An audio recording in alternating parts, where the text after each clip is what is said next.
It has been said that the Baphomet was regarded as a god by various groups and organizations such as the Knights Templar.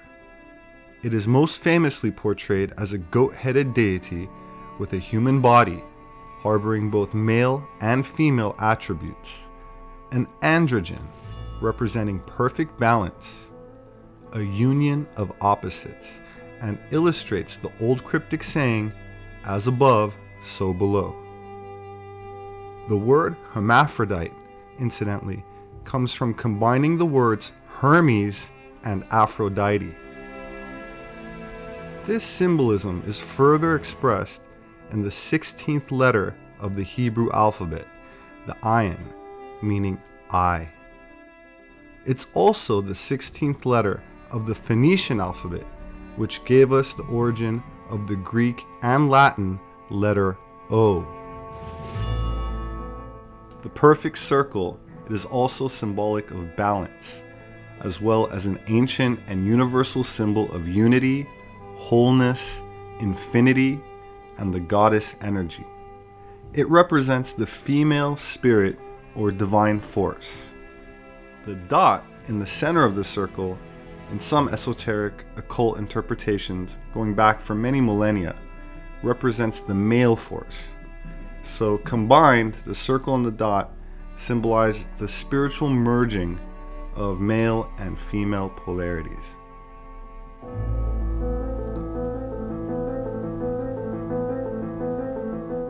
Ayin is for eye, and indeed its ancient pictograph symbol is that of an eye, which can still be broadly seen on what is popularly known as the Hamza and other places.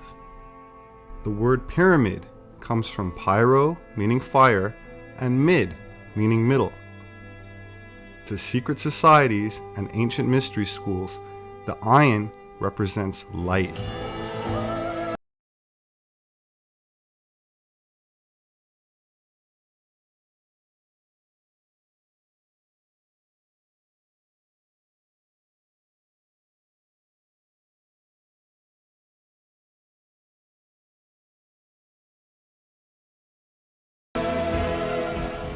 Capricorn, whose attribute is liberty, is also regarded as the goat of Mendes. The last Sabbath of the Roman month of December falls on the Germanic pagan festival of Yule, which the Roman Catholic Church transformed into Christmas. It may surprise some Americans to learn that the goat figures prominently in Scandinavian Christmas, still called by its original pagan name of Yule. The origin of the Yule goat goes as far back to pre-Christian days, where goats were linked to the pagan Norse god Thor, who rode the sky in a chariot drawn by two goats. According to Norse legend, when Thor killed and cooked the two goats, their flesh provided sustenance for the deity and his guests, following which Thor resurrects them with his hammer the following day. There are many variations on the common theme. In Finland, the Yule goat was an ugly creature that frightened children and demanded gifts at Christmas to be placated. During the 19th century, its role shifted towards becoming the giver of Christmas gifts. In Finland, as well as the rest of Scandinavia, with one of the men in the family dressing up as the Yule goat. The goat was replaced by Father Christmas, or Santa Claus, at the end of the 19th century. Christmas wasn't even celebrated in the US until the mid-1800s because it was considered a pagan drinking holiday of revelry and, in some cases, orgy. Christmas trees, candy canes, even Santa Claus seem like they've been around forever.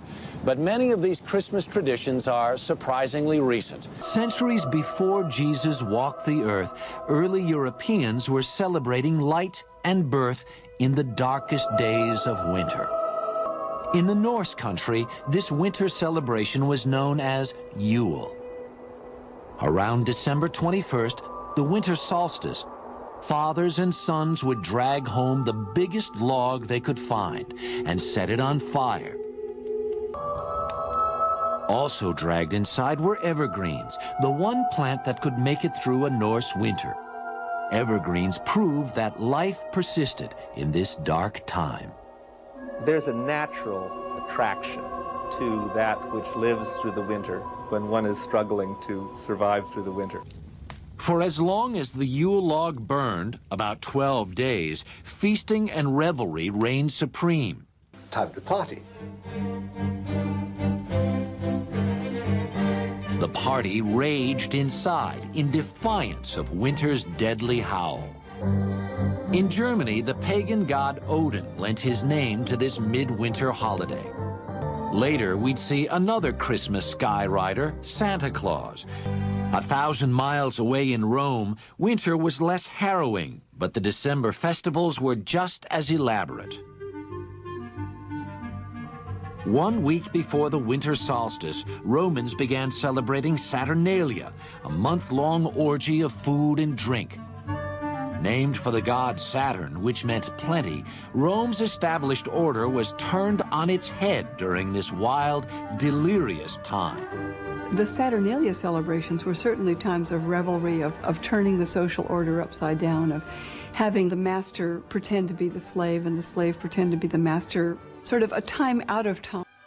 One of the holiday's important feasts was Juvenalia, which celebrated the children of Rome.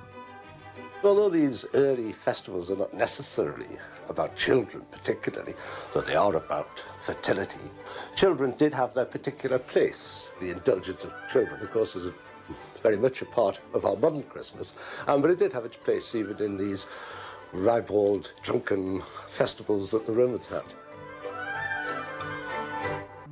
Many influential Romans worshipped Mithras, the god of the unconquerable sun. To this small but powerful sect, the birthday of Mithras was the holiest day of the year. December 25th was the winter solstice in that part of the world, and it was also understood to be the birthday of the sun god, Mithras. And many of those stories, of course, have come into Christian tradition. While Romans were worshiping the sun god, a new religion was taking hold throughout the empire. At first, Christians didn't celebrate the birth of Christ. His resurrection was the essential fact of the new religion. By the 4th century, however, the question of the holy birth became impossible to ignore. For Christians, the fact of his birth was settled, but the date remained a mystery. The Bible doesn't mention exactly when Christ was born, but certain facts suggest it probably was not in December. If pagan Rome was already celebrating the birth of Mithras on December 25th, it seemed natural to honor the birth of the Christ child at the same time. By the 4th century, the Church made it official. December 25th was declared the feast day of the Nativity. The Church knew it could not outlaw the pagan traditions of Christmas, so it set out to adopt them. The evergreens traditionally brought inside were soon decorated with apples, symbolizing the Garden of Eden. These apples would eventually become Christmas ornaments. And holly, a traditional midwinter decoration, was recast to represent Christ's crown of thorns. People already had their own agenda for this season, and that agenda was not one that was really radically changed when the names got changed from non-Christian to Christian names. The tension between piety and revelry at Christmas would reach its logical and extreme conclusion in Puritan England, when the holiday would be considered so un-Christian it was done away with altogether. There are several theories as to the origin or etymology of the word Baphomet. One of them argues that a substitution cipher was used in the creation of the word, which substitutes the first letter of the Hebrew alphabet for the last, the second for the second last, and so on. Therefore, Baphomet rendered in Hebrew with such a cipher can be interpreted as the Greek word Sophia, meaning wisdom. In this context, the Baphomet carries the same occult meaning as the owl. Let us see what Freemason Aleister Crowley has to say about this, since he was known to sign his name as Baphomet. In his book Magic, Book 4, Crowley asserted that, and I quote, "The devil is, historically, the god of any people that one personally dislikes. This serpent, Satan, is not the enemy of man, but he who made gods of our race, knowing good and evil. He bade know thyself, and taught initiation. He is the devil of the Book of Thoth, and his emblem is Baphomet, the androgen, who is the hieroglyph of arcane perfection. He is therefore life and love. But moreover, his letter is Ayin, the eye, so that he is light, and his zodiacal image is Capricornus, that leaping goat whose attribute is liberty." We established earlier that the Ayin is the 16th letter of the Old Hebrew and Phoenician alphabets, but in the occult and alternative sciences, there is no such thing as any number past 9. So a 16 is actually 1 plus 6, giving the Ayin the numeric or Kabbalistic value of 7, which incidentally is the true meaning of the G in Freemasonry, as it is the 7th letter of the English alphabet. The motto of the Pythagorean mystery school is "all is number," and the number 7 alludes to the heavily guarded secrets of sacred internal alchemy, which will be another video. My name is Robert Sepehr. Thank you for supporting Atlantean Gardens and for sharing these videos. Please subscribe, and I will see you next time.